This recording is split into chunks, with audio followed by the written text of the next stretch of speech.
Hello दोस्तों, आज हम बात करने वाले हैं कलयुग के 5 कड़वे सत्य। दोस्तों, भगवान कृष्ण ने महाभारत काल में ही कलयुग का विस्तार पूर्वक वर्णन कर दिया था। कलयुग में लोग कैसे होंगे, जीवन कैसे व्यतीत होगा, लोगों का व्यवहार एक दूसरे के प्रति कैसे होगा, यह सब काल में ही बताया जा चुका था। यहाँ हम पुस्तक करेंगे भगवान कृष्ण द्वारा कलयुग के बारे में बताई गई 5 कड़वी बातें, जो आज 100% सच हो रही है। महाभारत काल में पांचों पांडवों के मन में कलयुग के बारे में जानने की इच्छा थी। उन्होंने श्री कृष्ण से एक बार पूछा कि कलयुग में मनुष्य कैसा होगा, लोगों का व्यवहार कैसा होगा और मोक्ष प्राप्ति भी कैसे होंगी। ये प्रश्न सुनकर श्री कृष्ण ने पांचों पांडवों को वन में जाने को कहा।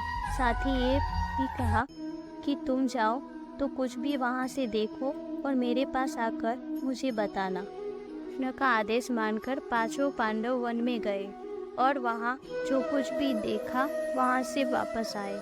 फिर एक एक कर पांचों भाइयों ने सब कुछ श्री कृष्ण को बताया।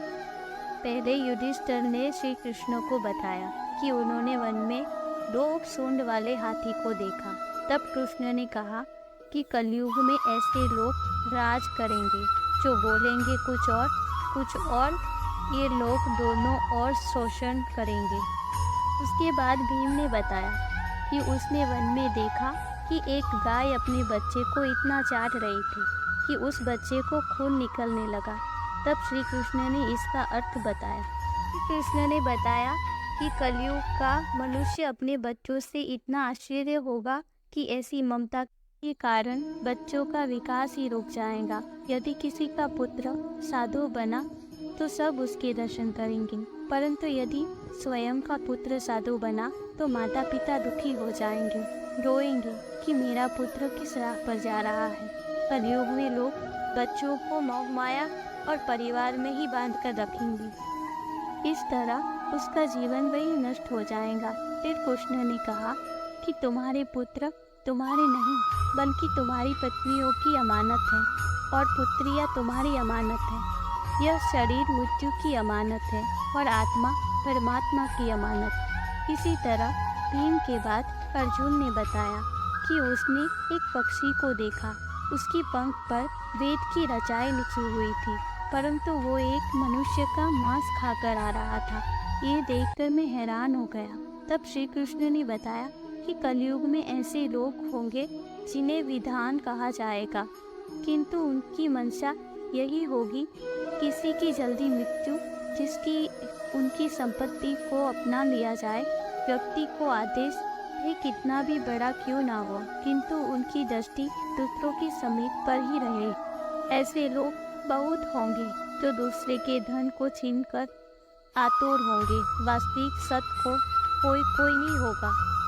अर्जुन के बाद फिर नकुल ने बताया श्री कृष्ण को वन के बारे में। नकुल कहा कि मैंने देखा कि एक भारी चट्टान पर्वत से गिरी और बड़े से बड़े वृक्ष भी उसे नहीं रोक पाए, परंतु एक छोटे पौधे से टकराकर वह चट्टान वहीं रुक गई।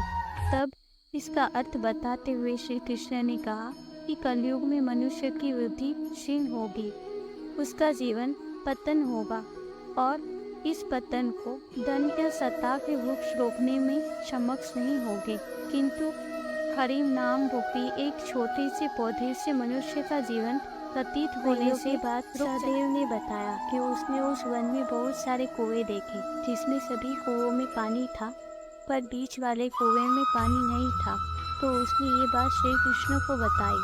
तब श्री कृष्ण ने इसका उत्तर देते हुए कहा, युग में ऐसे भी लोग होंगे जो उत्सव समारोह जैसी चीज़ों पर लोग अधिक से धन खर्च करेंगे। यहाँ तक कि लोग अपने शौक के लिए मदिरा मांस इत्यादि सेवन करेंगे तो अधिक से अधिक धन व्यस्त कर देंगे। परंतु यदि कोई ऐसा है जरूरतमंद दान पुण्य इत्यादि कर्मों में मदद करने के लिए और अपना धन देने के लिए संजोग करेंगे।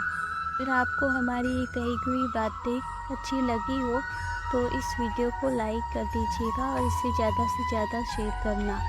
इस